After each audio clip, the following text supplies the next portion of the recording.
One of our wonderful speakers tonight.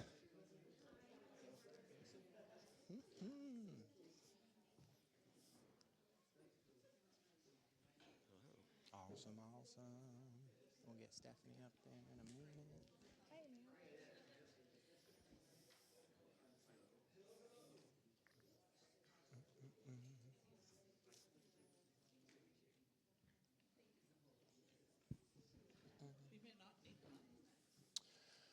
Yeah, maybe. It doesn't hurt. Everybody can hear. All right. Awesome. Okay, good. That helps. That does help. I did like those questions too. Thank you guys so much for being here. I pretty much recognize every single person here, and I'm really thrilled you guys are back. I know we've been gone for a couple of months, and we had a whole new year turnover, and now we're into 2026. And I don't know about you, but it feels a lot like 2025 already. So you take that however you want to. I'm not gonna explain, right? But thank you guys so much. I'm sure everybody here is pretty familiar with what we do at the Conversation Coalition. So I'm not going to go too deep into that, but what I will do is tell you what's a little bit different about tonight. So what's a little bit different about tonight is we want y'all to participate. So what we've got is 4 really awesome speakers that are going to give us different views from different religious, non-religious, polytheistic, all kinds of different, backgrounds. And we're going to have them give their thoughts for a few minutes. And then I want to kick the same question to you guys to discuss amongst the table. You can just turn to the person next to you and talk if you want. You can shout across the whole table if everybody will be kind enough so that everybody can hear. However y'all want to do it, I just want to give you guys a few minutes to practice what we're doing here. Because again, the whole goal of this is not to fight and not to beat somebody down and tell them that their views are wrong or you're doing things incorrectly. It's simply to learn and practice how to have these difficult conversations. So again, I feel like 2026 feels a lot like 2025. And in that year, I don't feel like we had a lot of great conversations around the world. I feel like there were a lot of times where obviously we were at loggerheads and no progress was made, and the crap still kept piling up. So we're trying to do something a little bit different. So before we get into the questions, I want to give everybody just a minute to say who they are and give kind of their perspective and background and where they're coming from. So I'll start with you, Mr. Calais. What? Yeah, it's on. Right. Okay. Hi, my name's Calais. I come from the Hindu tradition. Hindu is a misnomer. The British called us Hindus. It is actually, the definition of religion is, here's the book, here's the person, you believe, you don't believe, hell or heaven. If you look at the traditions of the Hindu traditions or the dharmic tradition, it becomes meaningless. If you ask me, what's your book? I'll say, what book? There are thousands of books. The creation cannot be put into a little book. The glory of creation, one book will not do the job. Many were written, many are around, many will be written. You might be one writing it. If you ask me, who's your person? It's the same answer, what person? Many have come, many might be around now, many will come. You might be one to somebody at some point in this point in life, own it. Then the question is like, what's the story? There are gazillions of stories, just tons of stories. They all, if you summarize, you're all old enough to know, the summary will be Star Wars. Good guy gets very desperate, he gets his powers, and then he gets redemption. So by which then, what is that right or wrong? The idea is basically you have to contemplate it. Hence meditation, prayer, all this comes into, there is no right or wrong. No matter what decision you make, you're going to have to pay for it. And then they scare you with, you'll have to come back and answer it. That's the reincarnation piece. So that's the angle that I'm coming from. And from which I ended up being a humanist. As long as there is an other, I've not arrived.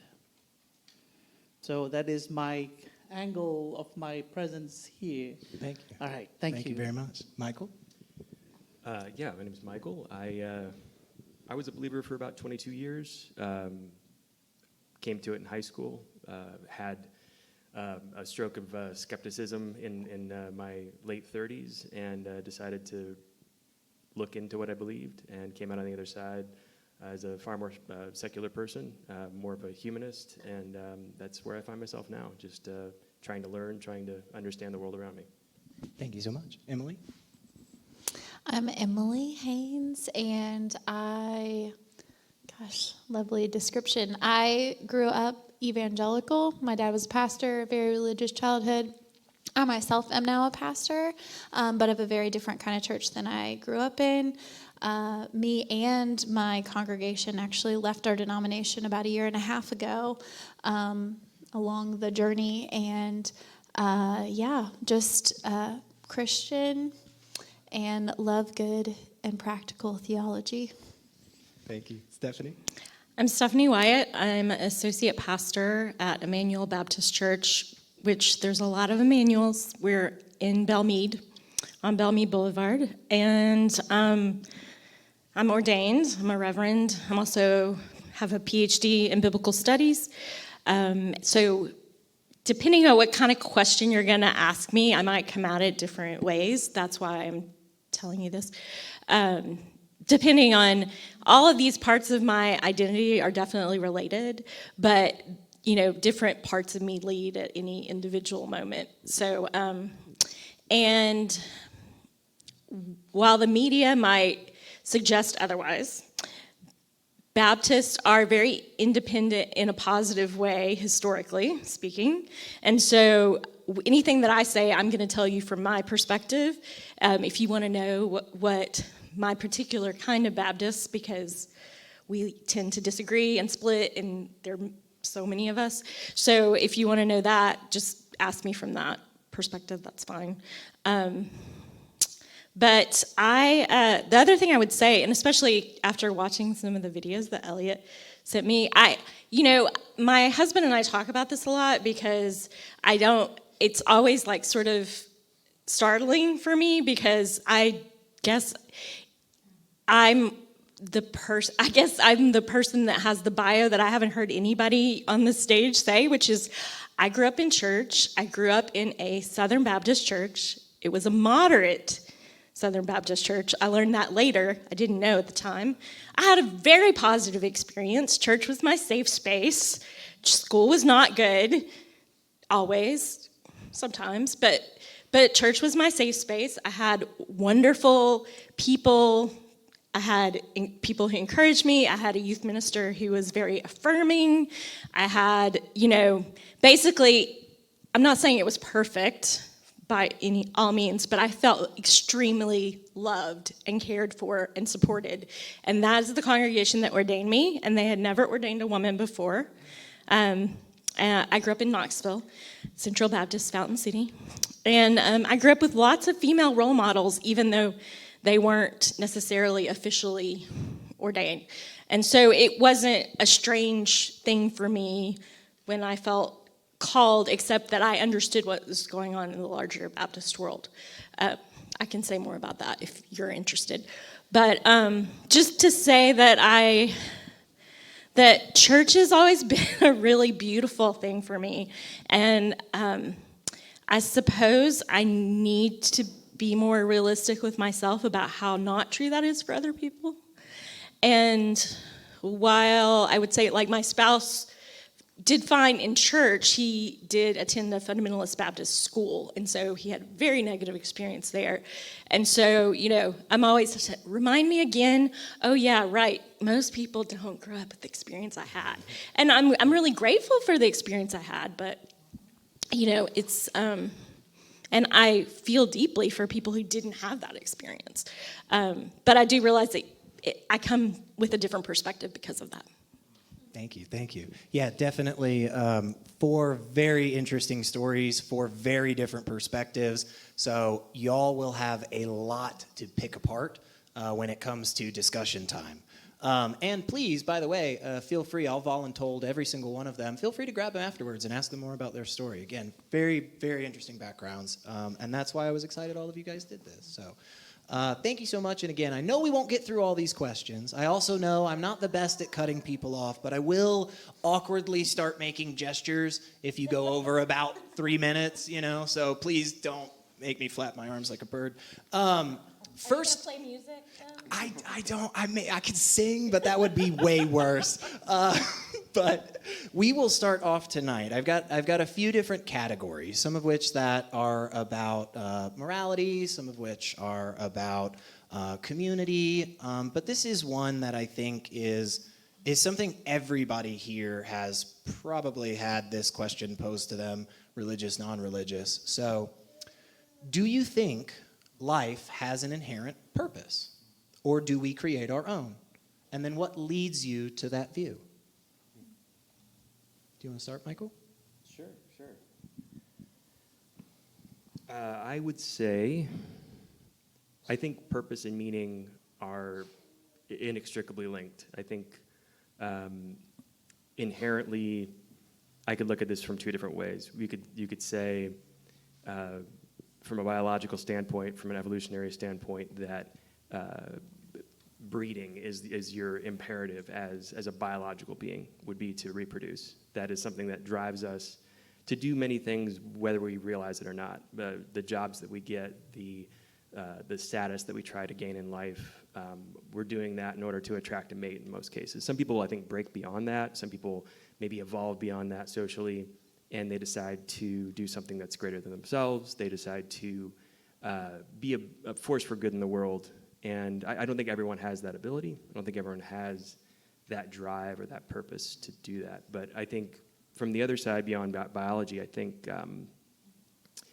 whatever we deem to be important, whatever we focus ourselves on in life, we have a finite amount of time on this planet, I think that becomes meaningful to us. That becomes perhaps not a purpose, but we are assigning meaning to something by saying, I'm going to pay attention to this. I'm going to do this thing with my life. It has meaning for me. As far as purpose goes, though, I don't think there is an inherent purpose. I don't think a believer can even say that there's an inherent purpose in the world. You're not handed a pamphlet that says, here's your purpose. You're going to go out and do this thing. You have to discover it for yourself. And some people have people speak into their lives and say, hey, you're good at this thing, you should do that. Some people happen across that. But I think for all of us, it is a moving target in a lot of ways. We may feel we have a purpose at a young age. We may go to college, find something entirely different. But I don't believe there is any inherent purpose in the world. And I think what leads me to that belief is just my own life. And seeing the different things that I've found to be meaningful and purposeful in my own life throughout time. And I know that I'll end up in a different place in the next 10, 20 years if I live that long. Yeah, thank you. Emily? Okay, 3 minutes. So my kids like this YouTube channel called Cosmic Kids Yoga. And this woman who does Cosmic Kids Yoga is like incredible. And when I see her, I'm like, oh my word, she was born to do this Cosmic Kids Yoga thing. You know what I mean? There's some people like that. You see them and you're like, oh my gosh, that is their purpose. That being said, I was sitting under the teaching of someone I really respect recently, and he had 4 points, as you do, you make points, and his last point was really good. It was smoke what you're selling. And smoke what you're selling. And what he meant was that what we're preaching, what we're teaching is like, we have freedom, we have joy, we experience love, we can give love, we enter into the flow of who God is. And so what is the purpose? I think you could take that a few different ways, like vocationally maybe. Although I don't think that would be a highest purpose. I think life is a gift, and it being a gift is maybe its purpose. Like our creation, in my belief, is God created humans and all there is, and it was very good. And it wasn't like God was like, and then now do this. Otherwise, you kind of, there are a few things like serve and keep the land. There's some things we should do, but I think also my theology around the future and what God knows or doesn't know influences that. And for me, I'm probably on the more open theist side, meaning that even God doesn't know what we're going to choose to do. And so my experience also leads me to believe like I could do a lot of different things. A lot of people could do a lot of different things. It's conditioned by history, race, gender, norms, opportunities, experiences. There's not a set path. But I think the one thing is like when we see a problem with it, we recognize that. And that's where you get people jumping into certain kinds of justice work that they maybe feel called to or connected to because it's like there's something wrong with that. But I think the other side is acknowledging what rightness looks like. Yeah, thank you. So far, from what I've gathered from our first two, it sounds a little bit like it's not super cut and dry one way or the other. It sounds like maybe there is a little bit of meaning and purpose, right? But maybe there isn't. It kind of sounds like both of you were given that nuanced take, which I love. I love that. So there are cards and pens, by the way. If somebody says something that you really like and you want to write down and remember it, so make sure to use those. Stephanie? Will you say the question I again? Because absolutely like will. I've been all absolutely into what they're saying, and then I'm like, wait, where do we start this? What are we talking about? Yeah, thanks. Do you think life has an inherent purpose, or do we create our own, and what leads you to that view? Yeah, I mean, that's inherent. That's an interesting choice of words. I mean, I certainly think life has, to me, I can actually answer this really briefly, which is, to me, the point of life is to be in relationship. And to me, that's a lot of what the Bible is about, is that God was so interested in relationship that God created human beings in order to be in relationship. And we're all sort of floundering around, including sometimes God, trying to figure out exactly what that means and what that looks like and how that works out. But yeah, I think that the love is central. The relationships are central. I think being in relationship with our planet and actually caring, tilling the soil, doing those sorts of things. Not that I'm great at tilling the soil. I have like the darkest thumb ever. I kill everything. It's really sad. But to be in harmony with that creation and to do something useful, to do something that adds to the lives of others, that's not harmful, I think that's really important. And okay, here's my naivete coming out. Since I was a little girl, I was always like, let's just make the world a better place. And I really do still think that's a big part of the point of life. Thank you. Calais? So a Hindu would say to become godlike, you live a life to become God almost. Like when somebody's really good, you're like, you're godlike, you're the God, right? So in my own expression of it is, meaning of life changes when you fall in love, when you have a breakup, when your mother dies, when your father dies. Be open to the meaning and you get to write it. So I'll keep mine short for here. You get to write that up. That works. And you also choose not to write it and follow the river, right? And I think, the word relationship came up. People who take their lives, that's the first study in sociology, why would somebody remove? And the answer sociologists would say is our relationships to all our labels, race, gender, income, definition of God, whatever, meaning to, if all those things are disconnected, they're gone, people take their lives. So then I often say, then create another one, create a scenario where they can do something and connect. So it's connected to suicide because of my sociology background. Yeah, I appreciate that from all of you guys. Again, now, I know this is a little bit new. We might feel a little weird doing this, but the good news is, because I am fairly familiar with pretty much all of you, I know you all know each other well enough to talk to each other. So you've gotten quite a good bit of stuff already, I think, right? every single person gave a very different perspective. Just turn to the people at your table. Turn to the person next to you. What are your thoughts on that? Do you think life has an inherent purpose? Do we create our own? Why do you believe that?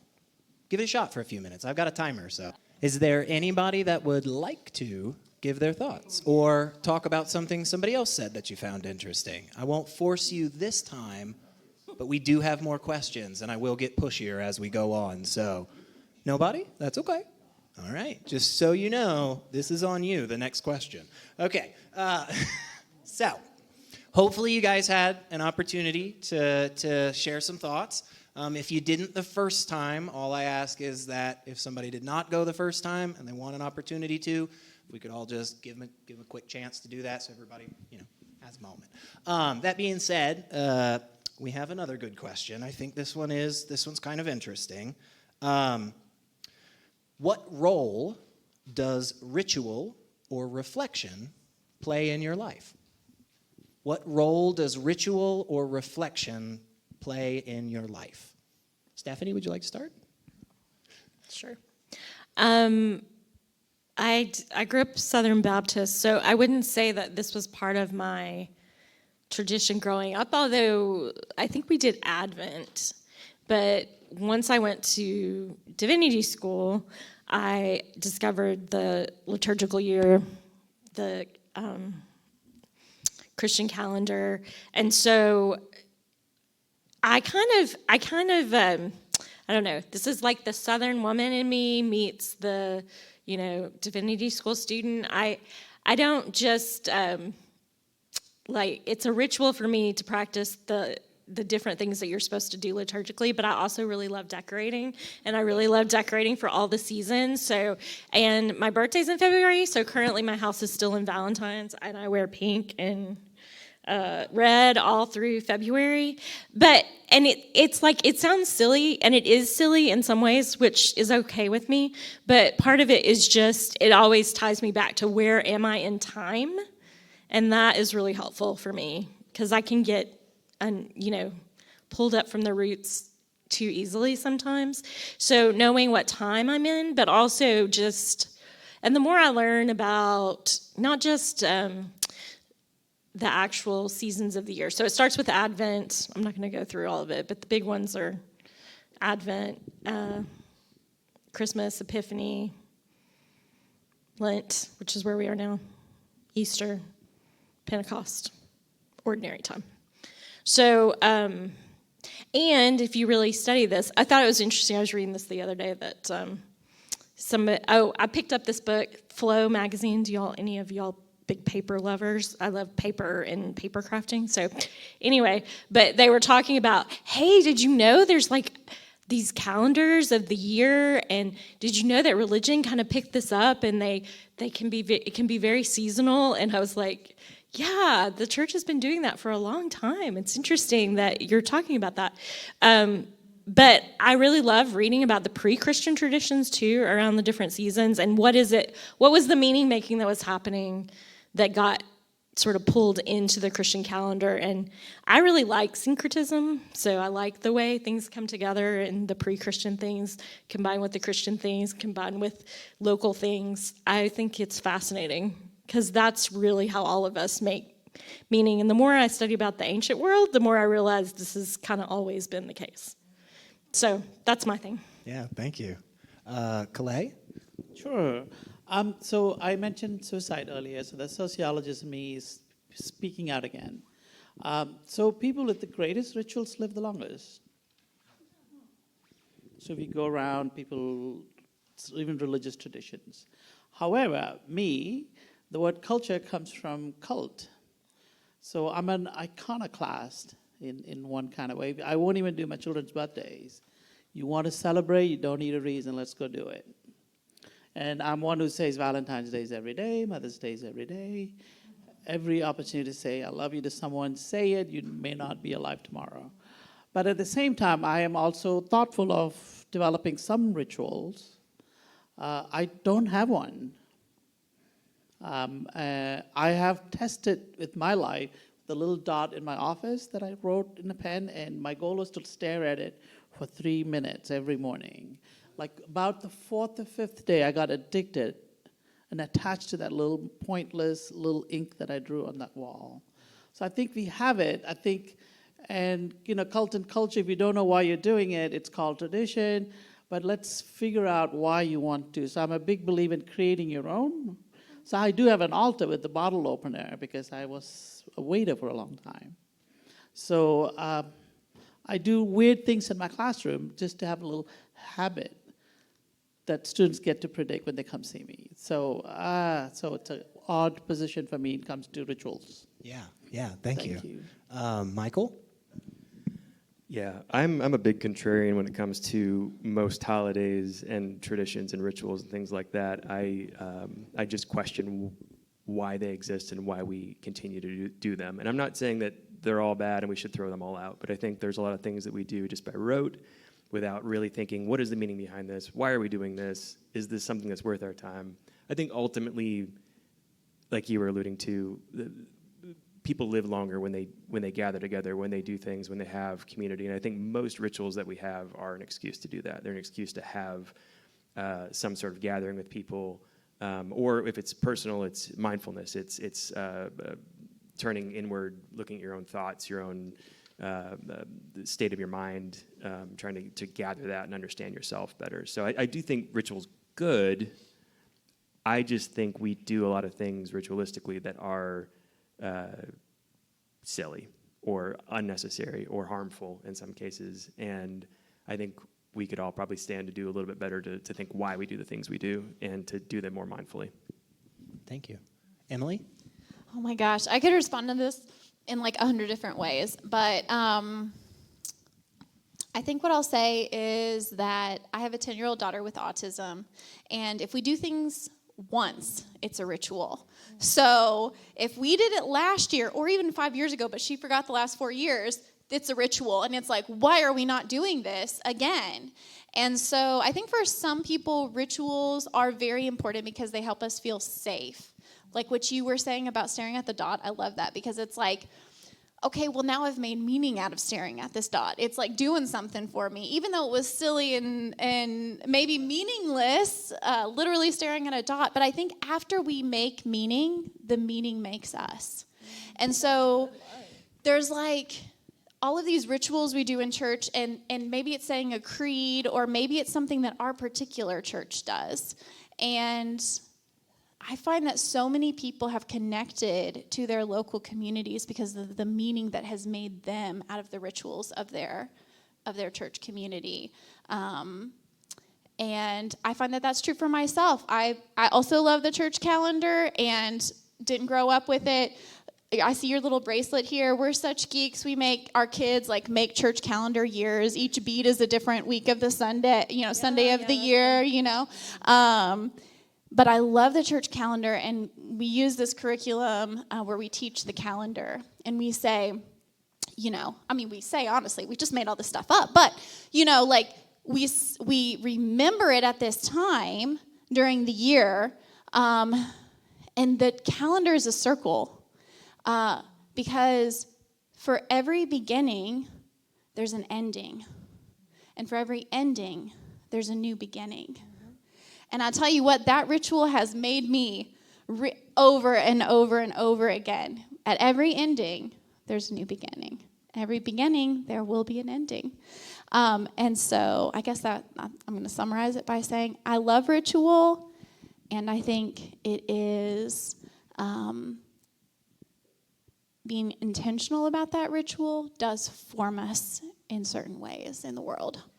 Thank you all. Again, 4 very different perspectives in my opinion. So let us engage in this new ritual that we've just started here and turn to your neighbor and talk. What do you think? Are rituals important? Is reflection important?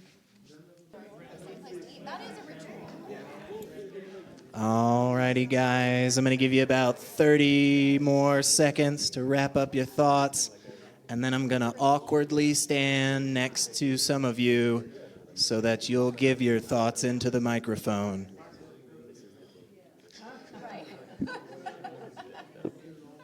Just mosey around. I know a couple of you. I know a couple of you guys like to talk. Let's see here.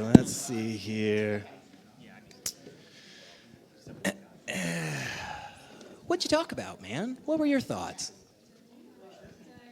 Well, I had been talking about the ritual of holidays and how it really does do something for me personally, of the whole bringing people together and the whole feeling of belonging and the joy of being in relationship and alive. So I love rituals around the holidays. But I also am a huge proponent of meditation and that ritual of a daily just being alone with all that is, and that really helps me in my day-to-day life. Thank you, man. Thank you. Anybody else? Again, remember, as these questions go on and the clock keeps ticking, I will get pushier. So Ben was very kind to do that. I didn't have to cajole him too much, but I will start. So be ready. Perfect. Didn't even have to cajole. Traditions and rituals, to me, give me something to look forward to. So it gives me, it kind of breaks the monotony of life. So that's all I have to say. Thank you so much. Okay, all right, we've got a bunch more really fun questions. And this, maybe fun isn't the best way to describe this, but it seems to be something that a lot of us really care a lot about. So, how do you make sense of suffering? Whether that's for yourself or others in the world, what about your viewpoint, your religious, non-religious background, how do you make sense of suffering when you see it out there? Clay, do you want to start? Sure. So my son read a whole bunch of, he's also on the spectrum, so he read all the books on Buddhism, and he came back and he said, oh, they glorify suffering. I said, yep, that's about captures it. So, so I think there is a lot of pain and suffering in life, and the meaning of life, we get to create it. And as much as there's no meaning to it, there is no meaning to suffering. We hate it, and to end it, I helped my mother pass. She was in suffering. She said, I want to go. I agreed with it. It took me a minute. So I think suffering is as meaningless as life itself. But it happens. That's what a Hindu would say, that sometimes they will explain it like it's your answering past wrongs. That's one way to not feel bad about why you're suffering. But it doesn't make sense. Thank you. Stephanie? I think suffering sucks. And I don't like the word sucks, but it always seems like the right word here. I remember when my dad was dying and I was with him, and I guess it was like the night before, it was really close to when he actually passed. And he was almost in that like fugue state. And like I was crying, and he was like, it wasn't like him, but some other part of him was like, why are you crying? Like he didn't understand because he just wasn't totally there. And I was like, because I don't want you to suffer anymore. You know, I remember just being so, because it was almost like he had disconnected from his body or something at that point, right? And so, you know, I can't remember your name, but I remember this gentleman here talking about, yeah, you were talking about, watched a program of this where you were talking about suffering and people passing away, and it's a rare moment, but I think when you actually sit with that, a person who's dying, that's what you were talking about. When you actually sit with a person who's dying, like after that, I guess, like even if I thought I knew about what suffering was, I didn't until I had that experience. And just being in that moment with someone who I loved and still love so deeply, you can see the senselessness of it, and I would never ever try to say that I make meaning out of that. There may be meaning that comes later as I reflect, but I would never say suffering has inherent meaning. I think it's just part of life, and it sucks. Thank you. Emily?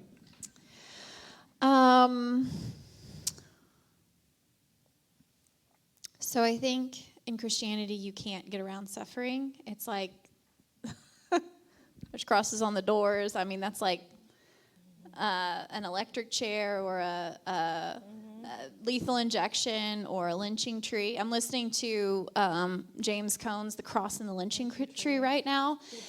And he's just talking about how at lynchings there would be a photographer there, and they would be taking pictures of the lynching to give to the people who were doing the lynching, who would share with people who didn't get to be there, who would put on their mantles and in family photo books like this, and so there were a few groups in maybe 1929 or something like that said, we're going to try to do something different. We're going to ask artists to make anti-lynching images.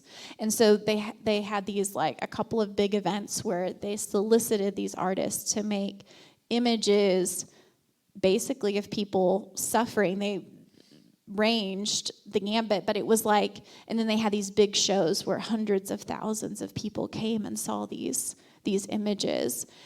And you can't tell me that those images of suffering didn't mean anything. I think that we're always bumping up against the incredible and terrible reality of suffering. And when I reflect about my own life and my own suffering, the minimal amount of suffering that I've had to go through in my very privileged life,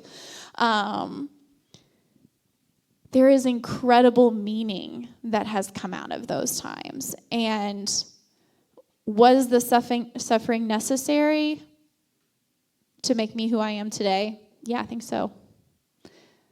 Was it necessary in the grand scheme of things? Absolutely not. So that's where I'm at. Thank you. Michael? I think there are a lot of different types of suffering. I think there's some necessary suffering. I think there's unnecessary suffering that happens in the world. I think there's self-inflicted suffering, things that are direct consequence of the things that we do. There's other things that are the consequence of living on a chaotic planet that doesn't care whether we live or die and is constantly trying to kill us.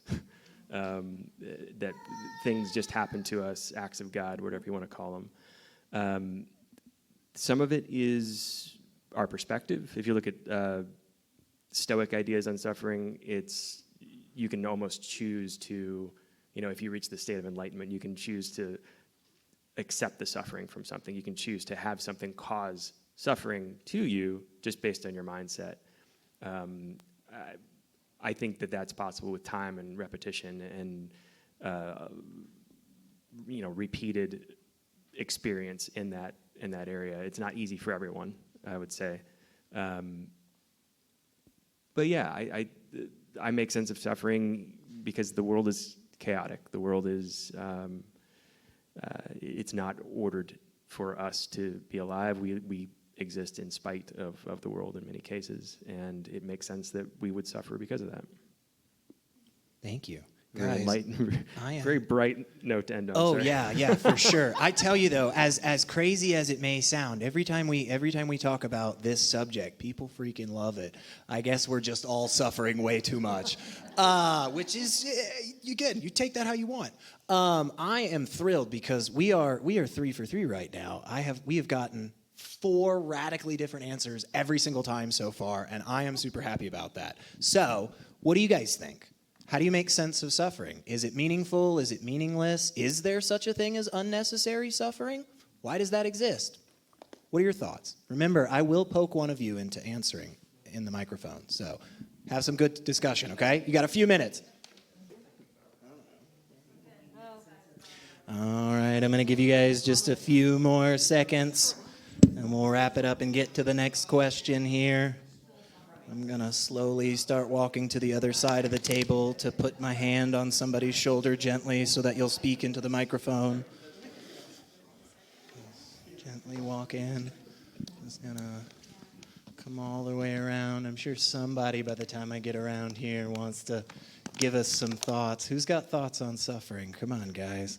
I know all of you have been here. If I keep going, at some point, musical chairs is just going to happen, and we're just going to have to...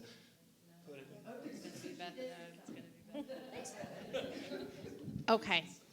Only because Brandon over here gave me some good perspective talking about like suffering and loss and death and grief, talking about, small children that, I've attended a couple funerals for a 3-year-old and a 5-year-old. Mm-hmm. And then in conversation here with Brandon, he lost an infant child, and we're talking about like, why would God bring this suffering upon others, or like, was there a meaning in their death? All the apologetics, we've all heard at funerals, but then the perspective of also thinking that what could be comforting to them, to other people, you got to think about what's comforting to them, and something that may sound completely crazy to me, like doesn't make any sense, doesn't resonate, I just find deeply offensive.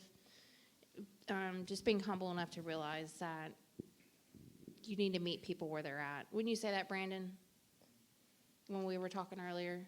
Just kind of meeting people where they're at for their grief, like what would be comforting. I said I have to do that in my work. You want me to? Yeah, you said it beautifully. Well, I don't know about that, but I was just saying that even though I wrestle personally with the idea that an all-controlling God makes all these things happen or whatever, that everything happens for a reason or within purpose, that also I have to understand that some people do find comfort in that. And my opinion and my understanding of the world is not universal. And unless I'm going to coerce that on everybody, then sometimes that would become a barrier for me to entering into their suffering with them. And so I don't have to agree with the way they're making meaning of that suffering, but I have to respect that they may make meaning or understand the meaning of suffering in a way that's very different from me. And it's not okay for me, but it's okay. We can still be in relationship.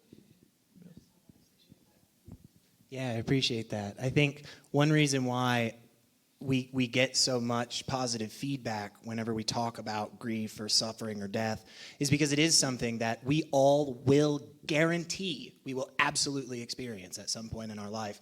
And yet, just like Brandon was saying there, for some reason, even though this is very, very human, this is something that is kind of at the core of our existences, we all experience this radically differently.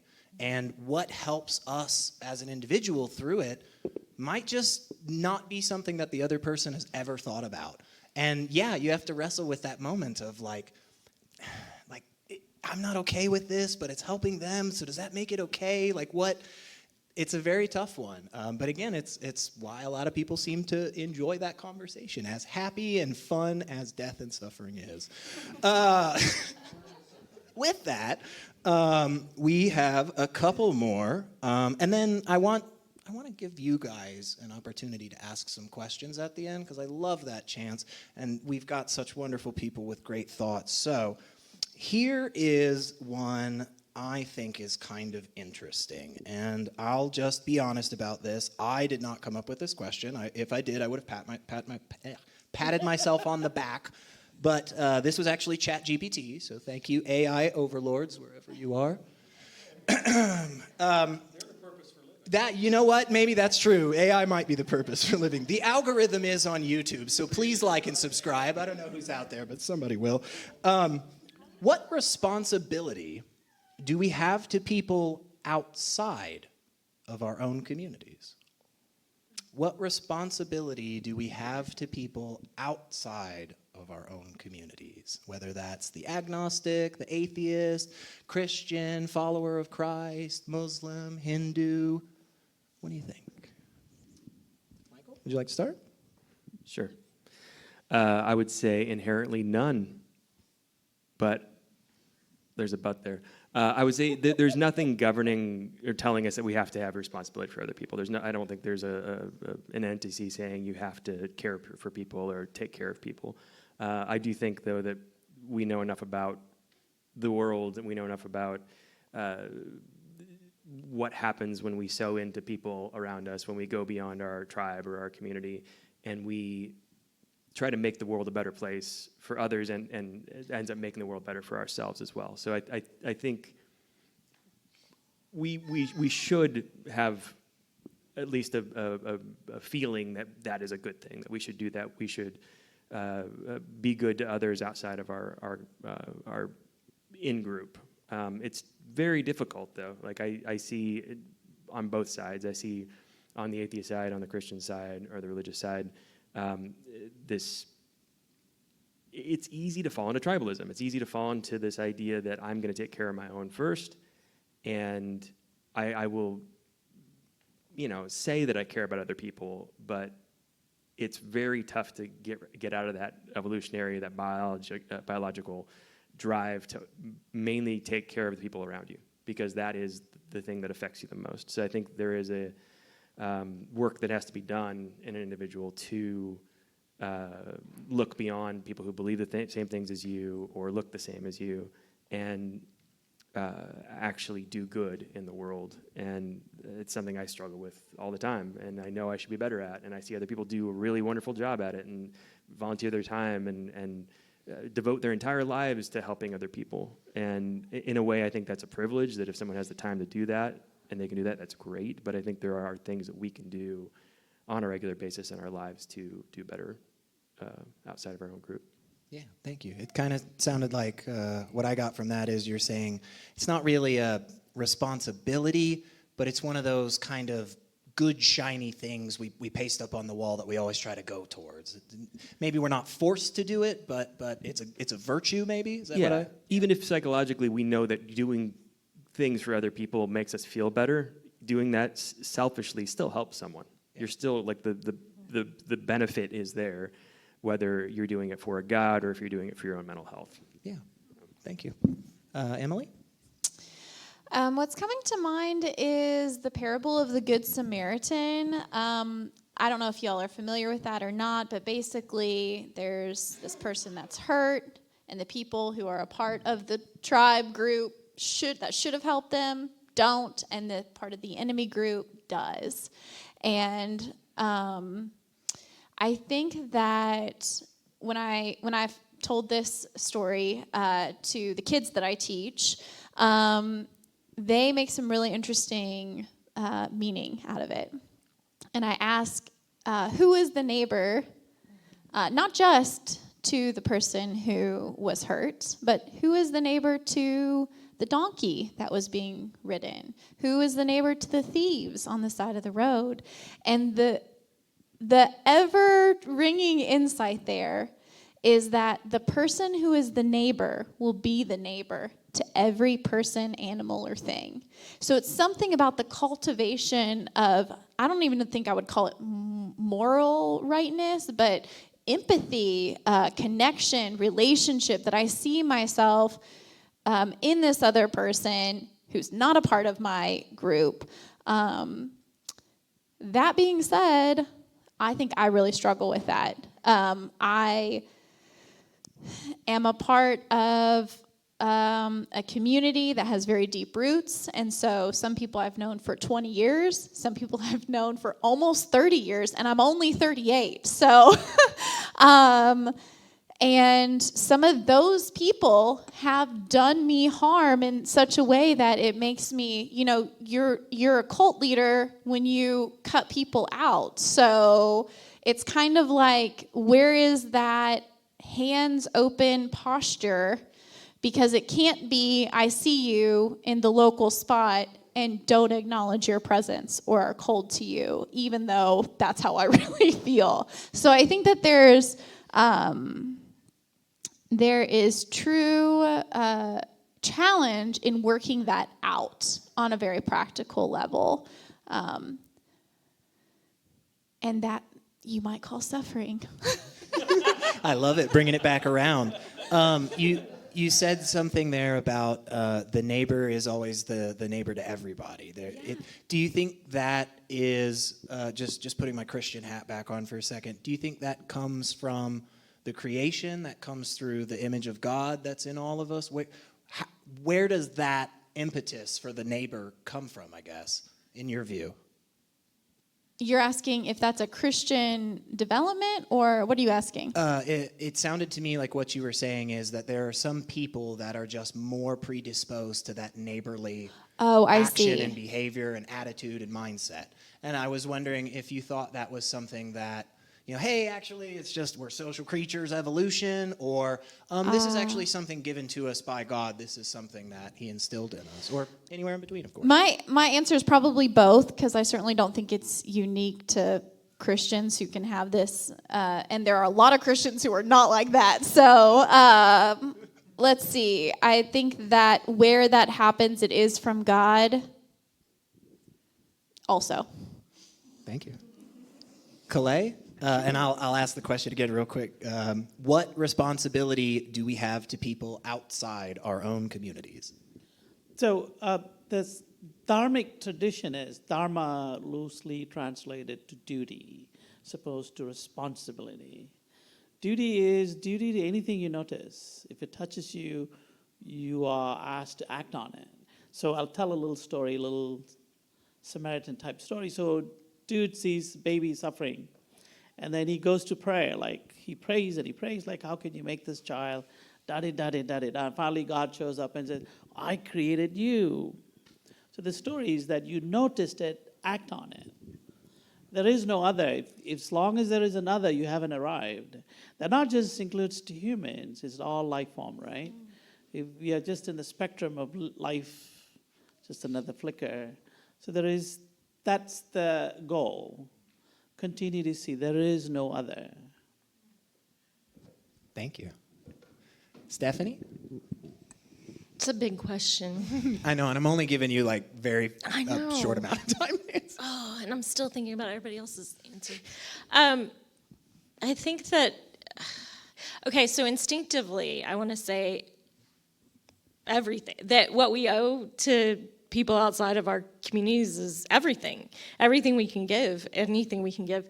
I mean, I've always been a very empathetic person, which is like a blessing and a curse all at the same time, because I'm always like, like I listen to the news and I start crying kind of thing. And, I think even just sitting and holding all of the things that are going on in the world, that there's actual value in that, even when we can't do anything about it, or even if we can only do something that's small, like donate to an organization or something like that. But recognizing that we're connected to everything that happens in the world. That, like, this is another human being across the globe who is in a war situation, or who is suffering in some way, or has a reason to be joyful, even, like that we are connected because we are all humans, and that, what someone else is experiencing, I care about that. Now, obviously my faith has a lot to say about that, and the first thing that comes to mind is thinking about the Hebrew Bible command to care for the stranger, and that it comes out of this experience of the Exodus and the Israelites having the experience of what it means to be slaves. And so if you have that experience of slavery, then you need to be all the more concerned about people who are also being oppressed, who are also vulnerable in some way to some power that is being forced upon them. And so that all of that, for me, plays into how I get to what I just described.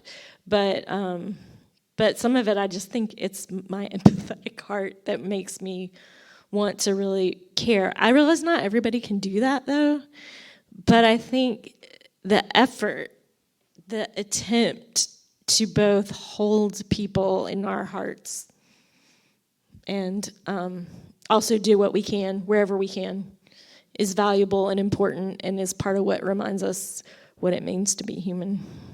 Yeah, thank you guys. I saw a lot of overlap, I felt like, between those last two, which was very interesting. Coming from such a different background and yet still finding your way into that space of, yes, we should very much care about other people. You coming from this kind of dissolution of us and them, you coming from more of this, I know what it's like to experience those terrible things, and I don't want others to experience that too. Again, it's really great stuff. So I'm going to give you guys a few more minutes. This might be the last time. So I know all of you are going to go home and be really upset that you didn't get a chance to say your thoughts into the microphone. So after the next few minutes of you guys discussing, I know I'm going to see some hands. Okay, y'all get it. Guys, let's finish up those final thoughts. And who wants to share? Come on, you wonderful people. I see people getting ready to share. I see hands going up. I can see it. There's at least one. You right there. Who? Come on. You look like you want some. You want it? You look like you've got something. Let me think what I want to say. Well, what the comment I just made at the end was that. What did I say at the end? I forgot what I said. Oh, yes, thank you. That one idea is that we evolved as humans because it's not a responsibility morally, but helping each other out is the sociological reason why we evolved past other, types of, not sapiens, early man, right? Our cooperation and our collaboration. And so it is built into our very nature and our DNA to help each other out, and whether that needs to be just basically because that's how the genetics play out, or because we want to make a more personal, a little softer or prettier way to think of it as meaning making. You can think of it that way too, but sometimes I go straight science. I like to go that way. Well, in that case, bees are the most evolved creatures on the planet. Yeah, that's true. Well, I have heard that 25% of all living organisms on this earth are beetles. So there is more than 4 of us in here. So one of y'all needs to speak up. For this final question, because unbeknownst to you, wonderful people, the conversation up here has been phenomenal every single time we've gone to you guys talking. So I want to give all of our speakers an opportunity to actually clash a little with each other, and not in a forceful or angry. No, hang on. Clash is just the word when we just disagree, right? And that's what we're all about here. We're all about disagreeing in a cordial way that allows us to kind of grow and help shape our views a little bit more. So for this last one, I'm going to give you guys a few minutes to just kind of share your thought, and then if you have something that somebody else says up here, please go at it. And then if you guys want to do some questions at the end, I'd love to. I always love that opportunity to just, pick people's brains and just learn more. So this final question, I have already given you guys, but I will say again for everybody, what does it mean to live a good life? What does it mean to live a good life? Anybody would like to start? Or I'll just call. Go ahead. I wasn't ready. No. Too bad. I think it's a discussion. I think, well, I hate to be this guy, but what does good mean? How are we defining good? Is it, because there's a lot of different ways to do that, because someone could say a good life is to follow God. It's to read the Bible, it's to pray, it's to try to follow in the footsteps of Christ. And someone else might say, human well-being is the most important thing that we have to think about, and we should do everything that we can to further our own well-being and the well-being of others. I don't think those things are necessarily mutually exclusive. I think I'm going too far afield here, but what is good? What is a good life? I don't know. I don't know. Yeah. Correct. Yeah. What is it? What is it to you? Oh, you want my thoughts? Yeah, of course. Yeah. Are you trying to live a good life? This is weird. What am I doing here? I mean, my thought would be, which is probably it's changed and evolved over time, but I think that kind of going back to what we were saying earlier, trying to increase human flourishing through your words, deeds, actions, leaving the world a better place than you found it. And I think if everyone were to do that, that life would be better for everyone. Life would be good as it could be for everyone if people were truly looking out for each other and doing that unselfishly. Crazy pipe dream, never going to happen. But I think for an individual, if they're doing that to the best of their ability, I think that leads probably to a better outcome or better well-being than if they only looked out for themselves, and if they were selfish, and if they were narcissistic, and if they were, I mean, they may feel like they're living a good life by being selfish, but I don't. We're a social species. We need other people, and people generally tend to like you if you're kind to them, and if you do good to them, and they return the favor. I want to push back, but not in the way that you Please. expect. No, go ahead. Probably. So I think what you're saying makes me think about how I think a lot of people do what you're saying, but I think that there's a few hundred people, maybe a few thousand people, if they did that, everyone's lives would be better. These are the wealthiest people, most influential people, most powerful people in the world, are disproportionately, can I say bad people? I don't know, disproportionately bad people. And they don't make those decisions, and we've rewarded that. Capitalism rewards that. I'm very anti-capitalist. I don't know if that's illegal yet, but I didn't say that. And there's a few who are making disproportionately hard-hitting choices that I think that if those people would do what you're saying, that all of us would flourish more. But I think that a lot of people do what you're saying, and I think you'd maybe agree with that. A lot of people are trying to do that.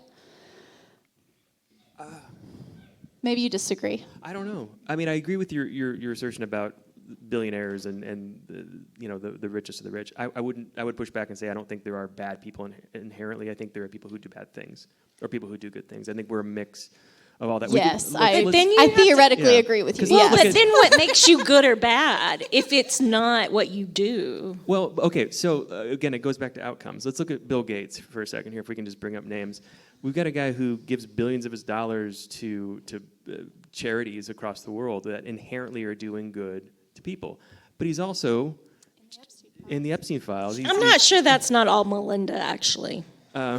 Well, that's fair. Doing the good. But at the same time, he made the money.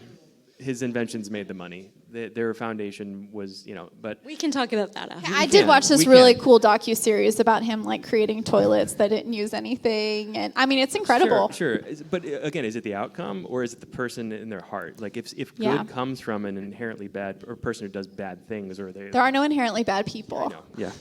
I just learned that. When you tell kids that, they don't know the difference. They can't understand the difference. There's a whole Bluey episode about it, if you guys are parents. So I have a take on good. So looking for a good life as opposed to looking for a happy life, I think neither.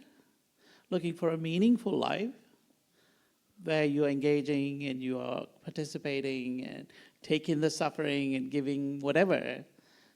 Constant interpretation of that makes whatever good means. I think everybody can be, there's no good people, bad people. There are desperate people and non-desperate people. Anybody can be made desperate. They will do desperate things. It could be anything. Bill Gates. Or Clinton. Right? He could have... Desperate's a very liberal word to use. My son asked me, you talk about it, then what is your weakness?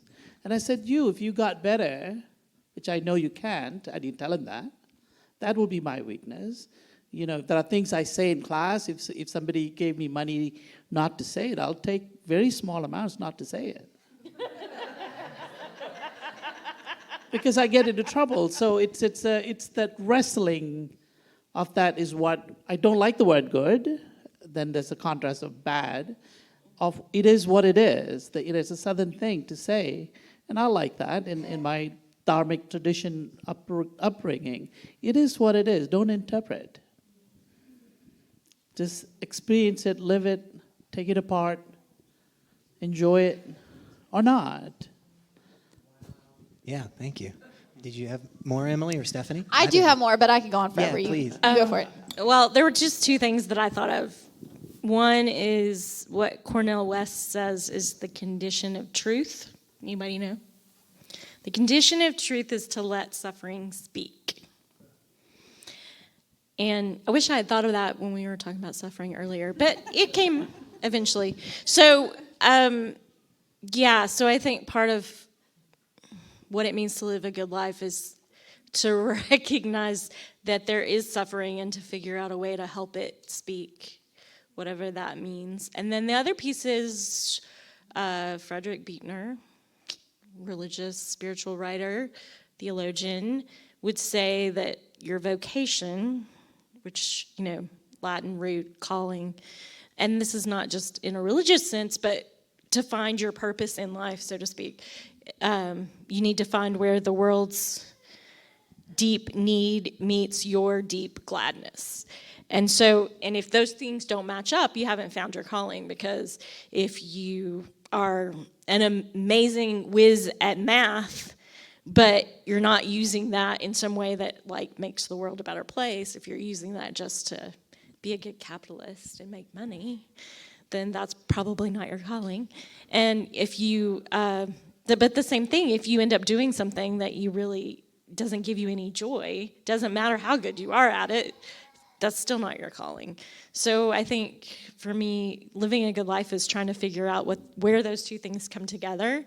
And sometimes those two things come together in a way that it may not be what you do in your life that makes money, right? Those two things can come together. Your calling isn't necessarily your profession always. I would like it to be mine because I feel like we spend so much time working. I want those two things to be aligned for me, but they don't necessarily have to be. And I think some people don't figure out what their vocation is until after they retire. And some people retire multiple times because they find different vocations. And I think that's beautiful. Any other thoughts, you guys? Okay, so I just want to, I have one main thought that I think moves us somewhere, is that the United Nations has this liturgy of human rights. If you've never read this, it's so worth going and just reading it. It includes things like birth control. I mean, it's this is the kind of practice that would be great for anybody because it would form us in so many ways. It's an incredible list. And so if I had all the human rights, and by the way, I don't think anyone has all the human rights that the UN lists. If I had all those rights, then I would live a good life. But that is not me making any choice. And so what I want to kind of separate is there are things that happen outside of my control that affect my life, and then I have to choose what to do with it. And that not living a good life, I mean, I could be killed in a car accident, or I could be, all kinds of things could happen. And that I think is a way to define a good life, whether or not you had all of these opportunities, all of these rights. And another way is kind of more what you were talking about, what am I choosing to do in my life? And I think that is maybe a helpful distinction going forward. Thank you. Anything else, you guys? Any other final thoughts on how to live a good life? If not, I will tell them to clap for you all. So clap for them. Thank you guys so much, so much for being here. We're gonna go to questions next. If you guys have some questions, please throw the hand up. I'll walk around like I normally do. I won't cajole you very hard on this because we're nearing the end, but I will say something very important before I go to the questions, okay? The only reason that this can happen at all is because you participate. And that's honestly liking and subscribing to things, sharing it with your friends, telling your buddy or coworker tomorrow, man, I went to this thing last night and it was cool. I don't know if anybody is familiar with, I don't want to be too specific, but let's say a handful of organizations that want to turn the point of the USA in a different fashion. They've been growing, and they're here in Tennessee, actually. And the reason that those groups are as prevalent as they are is because people participate.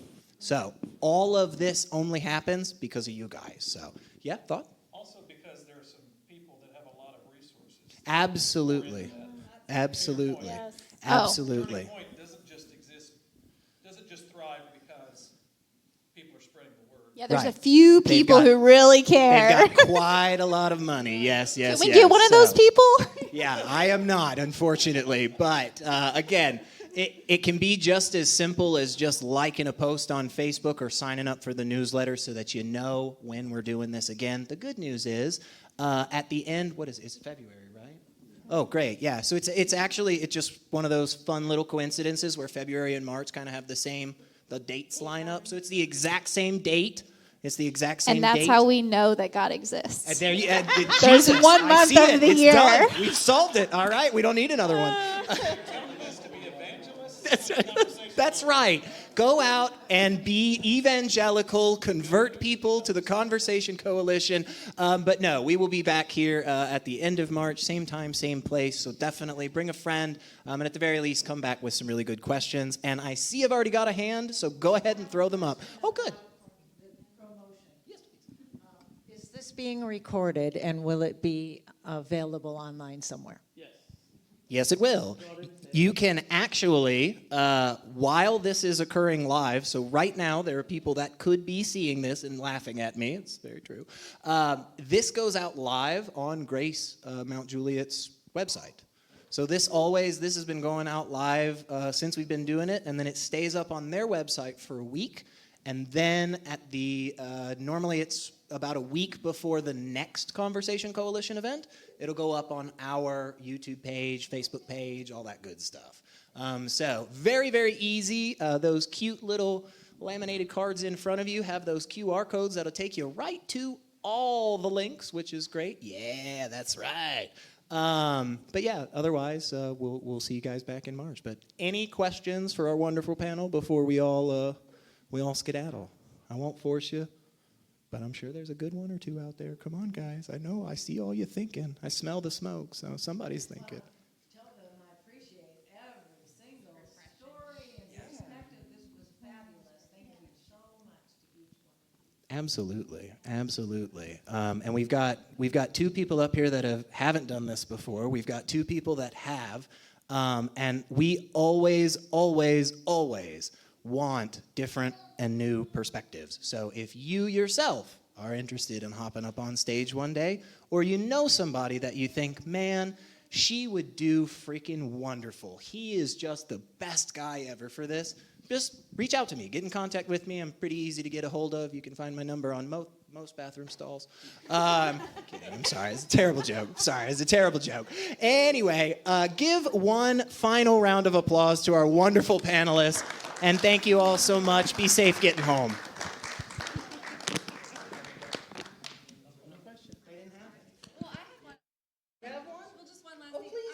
Please.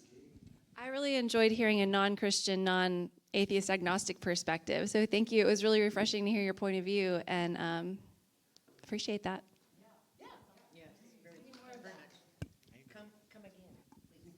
All right, well, if that's it, you guys, if you don't have any more questions, I'm going to say get out of here so that Jordan can go home.